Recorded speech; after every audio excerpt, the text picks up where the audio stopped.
Olha, vou falar uma coisa, Rio de Janeiro em chamas. Geralmente falo que é Brasília, Brasília também, mas o Rio de Janeiro... o que aconteceu? Olha, hoje, a pedido da Procuradoria-Geral da República, o STJ, que é o Superior Tribunal de Justiça, a terceira instância, uma antes do STF, acaba de abrir investigação contra o bolsonarista, um dos maiores aliados do Bolsonaro, que foi com ele para a posse lá do Milei na Argentina, que é o governador Cláudio Castro, do Rio de Janeiro. Além disso, o STJ também permitiu, e a Polícia Federal fez busca e apreensão na casa do irmão do Cláudio Castro e de duas secretárias do governo dele. Lembrando que num governo estadual, um secretário ou uma secretária equivale a como se fosse um ministro de um governo federal. Então a coisa tá ruim aí. A Polícia Federal apreendeu 128 mil em dinheiro vivo na casa do irmão do governador do Rio de Janeiro e mais 7.500 dólares em espécie. Quer dizer, a coisa tá ruim. Bem ruim, já vou te explicar todo esse caso aqui, você vai ver como a PGR agora tá indo para cima com tudo, mas coincidência, né? O novo procurador, o Gonê, assumiu e já começou a mandar a Polícia Federal na casa de governador bolsonarista corrupto, bandido. Lembrando que as milícias estão cada vez mais fortes no Rio de Janeiro, as milícias estão aí no governo do estado do Rio, estão no Ministério Público do Rio de Janeiro, elas estão no poder público, no judiciário, ou seja, estão se alastrando por todos os lugares. Então é uma das principais aí missões do governo Lula, e o Flávio Dino estava forte nessa luta, por isso que o Bolsonaro tem tanto medo dele. Uma das principais missões é acabar com as milícias no Rio de Janeiro. E passa por isso derrubar o governador bandido do Rio de Janeiro. O Bolsonaro está em pânico. Por quê? Porque, além disso, o Gonê anunciou o seguinte, ele vai para cima do Bolsonaro e ele vai fazer o que eu disse aqui ontem. Quem é plantonista? Comenta aí se já estava sabendo ou não. O Gonê vai trabalhar nas férias. Então, antes do Globo falar, antes da grande imprensa falar, eu já tinha falado aqui, faz tempo. O Gonê vai assumir dia 18, né? Já assumiu, foi segunda-feira, e ele vai trabalhar nas férias se precisar. Ele vai adiantar tudo ao lado da Polícia Federal e do Alexandre de Moraes para que o mais rápido possível ele possa prender os chefões da quadrilha. Então agora está já confirmado. Ele anunciou aí, saiu matéria na imprensa. O Gonê, primeiro, ele anunciou todos os cargos da Procuradoria-Geral da República. O único cargo que ele não anunciou quem estará é o cargo de quem vai ser aí o investigador desses inquéritos dos atos antidemocráticos, que é um grupo, é o Grupo de Combate aos Atos Antidemocráticos. Inclusive, eu vou falar várias das denúncias que a gente faz aqui no Plantão Brasil, e aí o meu amigo Léo Bastos, da TV Repensar, ele faz notícias de fato no Ministério Público. E veja, quando ele vai lá e faz a notícia de fato, ele faz no Ministério Público. E aí pode ir para qualquer lugar. Várias dessas denúncias saem lá da primeira instância, vão direto para a Procuradoria, e quando a gente vai ver depois de alguns meses na atualização, mostra que está no Grupo de Combate aos Atos Antidemocráticos. Quer dizer, tá ali, chega já no lugar certo. Hoje, sempre que chega nesse lugar, vai lá ver quem é, está o nome Paulo Gonê. Não está mais o nome Frederico Santos, que era o Carlos Frederico Santos. Ou seja, ele vai tocar isso pessoalmente. E assim como eu falei, ele acaba de anunciar que ele vai trabalhar em conjunto com a Polícia Federal. Então agora o que acontece é o seguinte, lembre-se, a Polícia Federal estava investigando os atos terroristas do dia 8 de janeiro, tem vários outros inquéritos mirando o Bolsonaro e vários bolsonaristas, e aí esses inquéritos sempre se cruzam. Aí tem o caso das joias, tem o caso da falsificação do cartão de vacinação, tem os próprios atos antidemocráticos lá de 2020, tem os de 2021 e 2022, que já foi chamado aí de milícias digitais, que é outro inquérito, tem o inquérito das fake news e tem todos esses aí do dia 8 de janeiro. Tudo isso está numa ala aí da Polícia Federal que está investigando isso. Porém, está investigando a parte do Ministério Público. E no Brasil, em inúmeros países do mundo, o que acontece é o seguinte, quando você faz uma denúncia, vai para a polícia. A polícia investiga se tem algum pé nessa sua denúncia, né? Porque tem denúncia que não tem nem pé nem cabeça. A polícia investiga, se tiver, a polícia vai lá e fala, opa, peraí, vem cá, tem que começar um processo, vem cá, Ministério Público. E aí quem faz a parte que vai para o Poder Judiciário da investigação é o Ministério Público. Então quem oferece uma denúncia para um juiz, para que a pessoa se torne, o bandido se torne um réu, quem vai lá e pede prisão, tudo mais. Pode ser a Polícia Federal pedir prisão? Pode, mas geralmente é o Ministério Público. E o Ministério Público tem outras ferramentas de investigação que a polícia não tem. E o que acontece? Todos esses inquéritos estão sendo tocados à revelia da Procuradoria-Geral da República, porque era o Augusto Aras e depois era Eliseta, que manteve ali na cúpula dois bolsominions, ali um casal de bolsominions, que na primeira vez que confiaram um pouquinho nele, ele foi lá e detonou a delação do tenente-coronel Cídio, que era o Carlos Frederico Santos. O Carlos Frederico Santos viu que ia ser convidado a se retirar e logo depois do Gonê assumir, em menos de 2 horas, ele se retirou. O Gonê assume o lugar dele pessoalmente. Então não vai terceirizar ali quem vai ser, que vai prender o Bolsonaro. Vai ser ele, Gonê, que vai assinar os pedidos aí de processo, prisão, tudo que ocorrer nos próximos dias, nas próximas semanas. Então ele agora vai começar a fazer formalmente, isso tudo tem que ser formal, né? Formalmente, pedidos para a Polícia Federal compartilhar as provas. Aí o Alexandre de Moraes autoriza ou não, obviamente o Alexandre de Moraes está com o Gonê, e vai autorizar. Então esses pedidos vão sendo feitos aí aos poucos durante essa semana. E na próxima, que a próxima semana é Natal, hein? Os caras estão apressados, viu?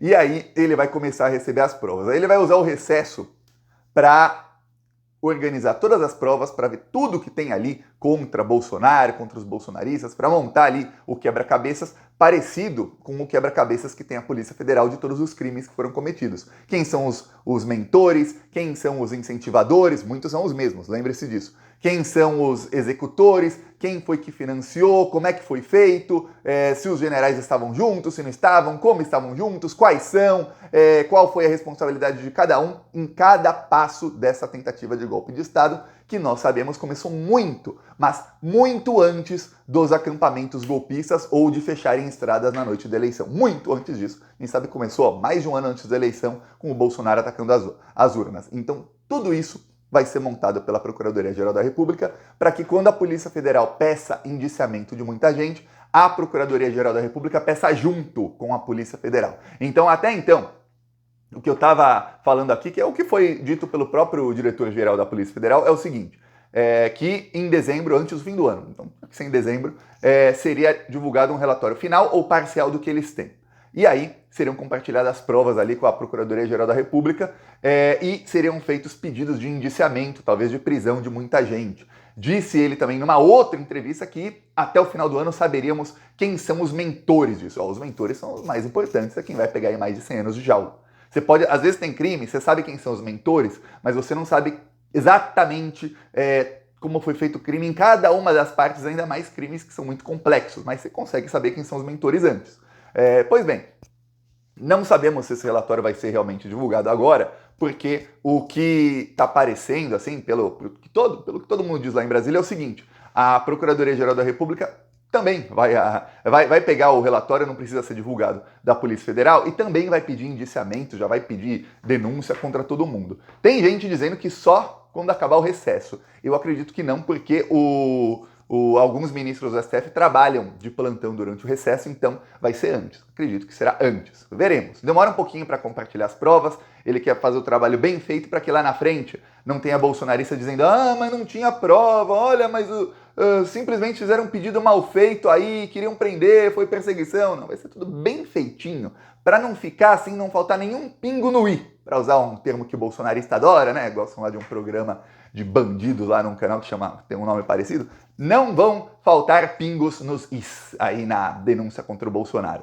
Enquanto isso, olha só, a Procuradoria-Geral da República pediu essa investigação na PGR, não uma investigação, uma pré-investigação, começou antes do Gonê assumir, já era Eliseta, não era mais o Augusto Aras. E aí começaram a investigar desvios de dinheiro público no governo do Rio de Janeiro.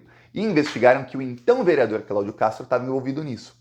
E aí investigaram o seguinte: olha, temos indícios de que esse esquema continua no governo do Cláudio Castro, bolsonarista, e que está piorando ainda o esquema. Pois bem, saiu uma matéria no Globo faz algum tempo. Esse vídeo é de algum tempo, de alguns meses atrás, quando foi feita uma operação da Polícia Federal na casa e numa empresa ali, na casa do dono de uma empresa que recebe milhões em verba do governo Cláudio Castro. E aí, olha só, A Polícia Federal também achou, nas últimas semanas, um vídeo que mostra este dono da empresa com uma mochila e com o Cláudio Castro. Eu vou te mostrar aqui uma matéria que saiu na Globo.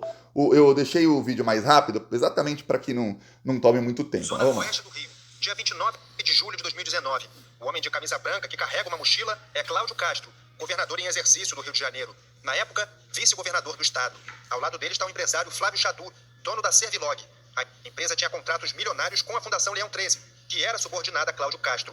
Essa fundação é responsável por projetos de assistência social do governo do estado. Esse encontro aconteceu um dia antes de Flávio Chadu ser preso na primeira fase da Operação Catarata, que investigou justamente fraudes em contratos da Fundação Leão 13. Aí você vê o seguinte, primeiro ele tá com o Cláudio Castro com uma mochila.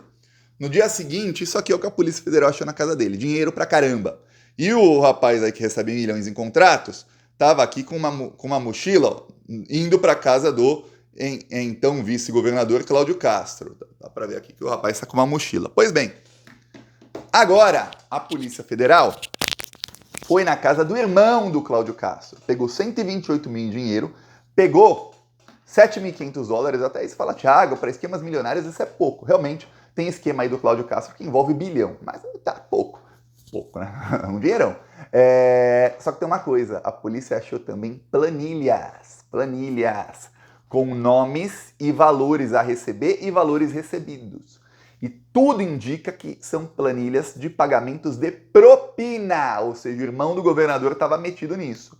O STJ também mandou quebrar todos os sigilos do Cláudio Castro, sigilo fiscal, bancário, telemático e telefônico, ou seja, e-mails dele, celular, tudo. A Polícia Federal vai poder averiguar aí o que foi. Também fez operação na casa de, eu vou aqui mostrar os nomes, Astrid Brasil Nunes, ela é subsecretária de Integração Sociogovernamental e, aí vem a parte importante, de projetos especiais da Secretaria Estadual de Governo. Ou seja, ela é quem faz contratação de empresas que vão fazer projetos sociais. E essa empresa deste rapaz que estava aí com toda essa grana aí na mochila é uma das empresas contratadas para esses projetos, assim, a peso de ouro.